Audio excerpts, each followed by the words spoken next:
نبی پاک صلی اللہ تعالیٰ علیہ وسلم نے جب پرانی امتوں کی عمریں دیکھی نا، کسی کی 1000 سال ہوئی، کسی کی اس سے زیادہ ہوئی، تو اللہ کے محبوب علیہ السلام کے دل مبارک میں یہ خیال آیا کہ میری امت کی عمریں تو بڑی تھوڑی ہوں گی، تو کیسے اتنی لمبی نیکیاں کر سکیں گے؟ تو اللہ تعالیٰ نے پھر لیلۃ القدر عطا فرمائی۔ گویا اس ایک رات میں جو آدمی نیکی کرے، 1000 دن نہیں، کتنا لوگوں کو شوق ہے کہ کوئی ایسا جیک لگے، یکدم میری ساری چیزیں بڑھ جائیں، تو اس پر بھی تو ذرا غور کرے نا۔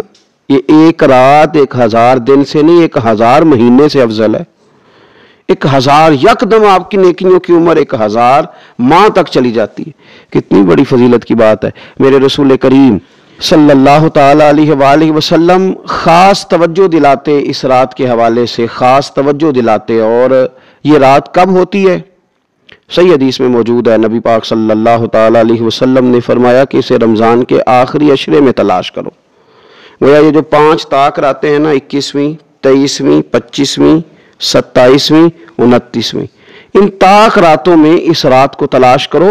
اس رات اللہ کے فرشتے نازل ہوتے ہیں، آسمان دنیا پر، زمین پر فرشتے اترتے ہیں۔ حضرت جبریل امین علیہ السلام انہیں لے کر کے آتے ہیں، اور فرشتے کیا کرتے ہیں کہ جو بندہ اس رات اللہ کی یاد میں موجود ہو، جو بندہ اللہ تبارک و تعالیٰ کے ذکر میں موجود ہو، جو بندہ اس دن اللہ تبارک و تعالیٰ کی بارگاہ میں کسی بھی طور پر حاضر ہو، فرشتے اس کے لیے دعائے مغفرت بھی کرتے ہیں اور رب کی بارگاہ میں التجائے رحمت بھی کرتے ہیں۔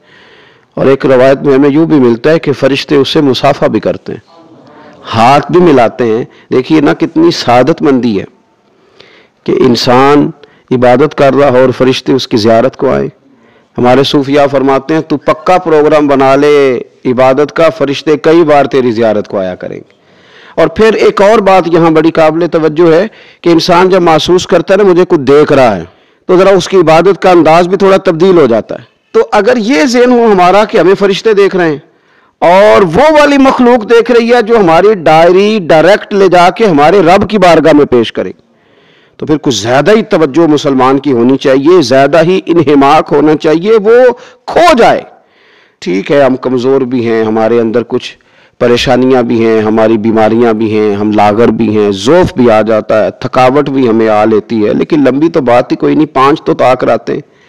حضرت سیدہ عائشہ صدیقہ رضی اللہ تعالیٰ عنہ ارشاد فرماتی ہیں کہ جب رمضان کا آخری عشرہ شروع ہوتا تھا نا، تو نبی پاک اپنی کمر کس لیتے تھے عبادت کے لیے، خود بھی رات کو اٹھتے تھے، ہمیں بھی جگاتے تھے، کیونکہ سونے کے دن تو نہیں ہے، تو جاگنے کے دن ہے۔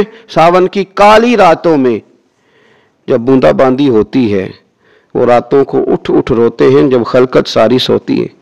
یہ رب کے بندوں کی شان ہے۔ اور ویسے بھی درویش کہتے ہیں کہ رات پوے تے بے درداں نو نیند پیاری آوے، درد منداں نو تے یاد سجن دی ستیاں وی آن جگاوے۔ تو یہ وقت ہے خاص، اس خاص وقت اس بات کی طرف ضرور توجہ کرنی چاہیے۔ اور یہ جو کہا گیا نا کہ فرشتے نازل ہوتے ہیں بِإِذْنِ رَبِّهِم مِّن كُلِّ امر، اللہ کے حکم سے آتے ہیں اور ہر کام کے لیے، ہر امر خیر کے لیے آتے ہیں۔ تو اس میں بھی ہمارے مفسرین نے لکھا ہے کہ وہ تمہارے لیے پورے سال کا فیصلہ کریں گے کہ تمہیں کیا دیا جائے گا، تم کیا حاصل کرو گے اللہ تبارک و تعالیٰ کی بارگاہ سے۔ تو اس کا معنی یہ ہوا کہ پھر تو یہ لینے کی رات ہے۔ ایسا نہ ہو کہ فرشتے آئے ہوں رب کی بارگاہ سے یہ پیغام کرم ہو کہ دینا ہے اور لینے والے سو رہے ہوں، وہ آرام میں ہوں۔ تو یاد رکھیں خیرات اسی کے پیالے میں آتی ہے جس کا پیالہ سیدھا ہوتا ہے، اور اگر پیالہ ہی سیدھا نہ ہو تو خیرات پھر پیالے میں نہیں آیا کرتی۔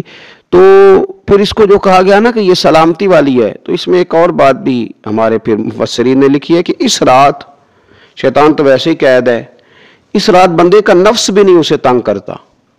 یہ طاق راتیں اتنی حسین ہے کہ تھوڑی سی بندہ ہمت کرے تو اللہ عبادت کے لیے اس کے دل کو قرار عطا کر دیتا ہے، اسے سکون ملتا ہے، طبیعت ٹھنڈی ہو جاتی ہے، اور وہ بڑے ذوق کے ساتھ اللہ کی عبادت کرتا ہے۔ خوب بیداری کا مظاہرہ کریں طاق راتوں